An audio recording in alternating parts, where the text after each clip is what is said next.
Good Friday evening to you. Thanks for watching Wgxa News at 10. I'm Aaron Leedy.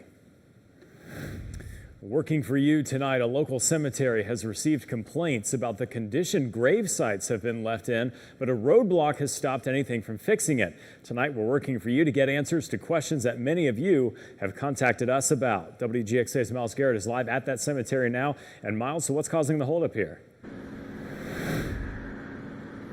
Yeah, Aaron, yesterday we received pictures of this cemetery just behind me, located off Pianona in Macon. The conditions are very bad here, and for some reason, no one wants to claim this area.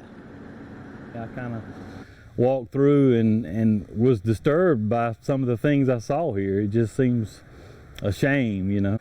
Driving past Pianona Avenue in Macon, you might see an arch marking the entrance to a cemetery. Once you get in, the site is something truly disturbing.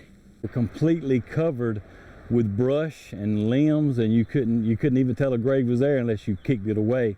David Parkerson drove by the cemetery and he couldn't help but stop to walk through to see just how bad the situation was.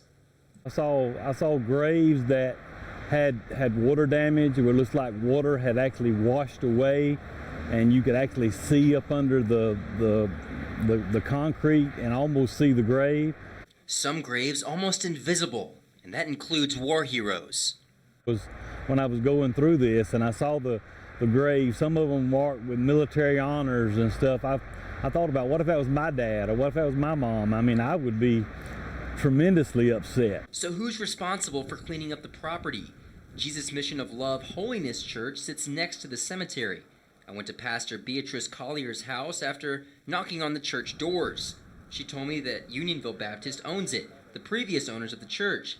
I went to Unionville Baptist, where I spoke with Reverend Edwin Mack. He tells me his church doesn't own it either. The next step? Finding who's really responsible. When it gets to a certain level, the state or somebody has to step in. If the church is no longer able to perform its duties, then somebody has to step in and do something to prevent it getting this bad. Now, I also reached out to city leaders in Macon earlier this afternoon, asking them if they own this property. They told me they don't and referred me to the tax assessor's office. They were closed due to business hours. We are going to reach out to them, working for you next week as soon as possible, Monday morning, to get the right answer as to who exactly owns this property and what they can do to fix it as soon as they can. For now, reporting live in Macon, I'm Miles Garrett. Miles, thanks. We are expected to learn more after a military member was found dead outside of a Macon hotel today. Just before 6 p.m., a body was discovered off of Riverside Drive in Macon. The woman found dead just before 6 o'clock was in her car outside the Haven Motel off of Riverside Drive. Chief Coroner Leon Jones confirming the woman was part of the military. But the surveillance tape at the motel confirmed that she was alive on July 20th. So she's been dead since July 20th. She's in very, very decomp stage. My staff is here and we're suiting up to get her out the car. Jones said he didn't see any evidence of foul play. This is still under investigation.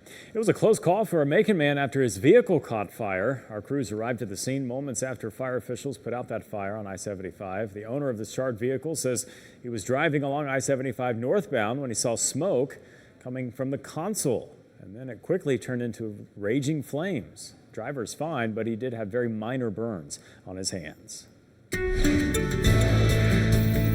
Good Friday evening to everybody. Welcome to the Skywatch Weather Center. I'm meteorologist Jake Mammon, in for Chief Meteorologist Jeff Cox this evening. Live look outside downtown Macon from our Wilson Bryant Heating Air Skycast Network. 76 degrees with a calm wind. So, hey, a pretty good evening to start your weekend as we head on into the end of July here. In fact, taking a look at the temperatures across Middle Georgia right now, we're in the mid to upper 70s across much of Middle Georgia. 77 in Milledgeville, 73 there in Gray, 76 here in Macon, of course, and 75 in Warner Robins. So we're starting to cool off as we head into the overnight hours. Now, what I've been talking about for the past week or so, the setup that we're seeing right now, high pressure system to our north with the breeze coming out of the north-northeast will keep our temperatures cool. Coming up in Maine weather in just a few minutes, how long will we expect this dry pattern to last? And I'm tracking those rain chances. Aaron? All right, Jake, we'll see you in a bit. We turn now to developing news across the country. Equifax has reached a $700 million settlement over the largest data breach in history. Now, if you don't do anything, you waive your right to sue Equifax in the future and give up on the $125 or 10 years of free credit monitoring provided by the settlement. Your deadline to opt out is November 19th, and your deadline to file a claim based on this settlement is January 22nd. The company joined Yahoo, MySpace, Target, LinkedIn, and more on the list of the largest data breaches in history. Age versus youth, squaring off within the Democratic Party. Right now, House Speaker Nancy Pelosi is trying to piece her caucus back together as she sets the bar high for an impeachment effort she doesn't seem to want. Fox's Mike Emanuel has details on what went down between today's meeting between Pelosi and the new Guard squad leader. I think the Speaker respects, the fact that we're coming together as a party and that unity, and I'm looking forward to us getting back in September. After some nasty bickering, Speaker Nancy Pelosi and Congresswoman Alexandria Ocasio-Cortez tried today to patch things up. These some personality issues and the rest, they're minor. We have a big schism in our country between what is happening, could happen in this Congress, and what is happening in the White House. But the feud with the 4 freshman lawmakers known as the Squad has been public and ugly, with Pelosi mocking their Twitter world, their influence, and their policy ideas. Ocasio-Cortez fired back at the Speaker, telling the Washington Post, quote, "The persistent singling out, it got to a point where it was just outright disrespectful, the explicit singling out of newly elected women of color." Called you downright disrespectful? Well, that's we're in a political arena. The top Republican in the House says Pelosi is losing control of her caucus and her agenda. It's more than an internal fight. This is not a family fight. This is a war and a feud. The socialist Democrats inside that party are taking the party over.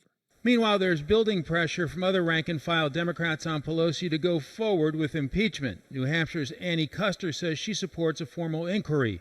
And freshman Democrat Mike Levin from California tweeted he's now in favor, writing, "I now support an impeachment inquiry in order to get the truth for my constituents." That means at least 100 House members are now publicly on board. Pelosi is trying to hold them off for now. Google on Capitol Hill, and a conservative voice accusing the company of censorship. I'm Angelica Alvarez in Washington with the lawmakers' ongoing investigations into social media companies.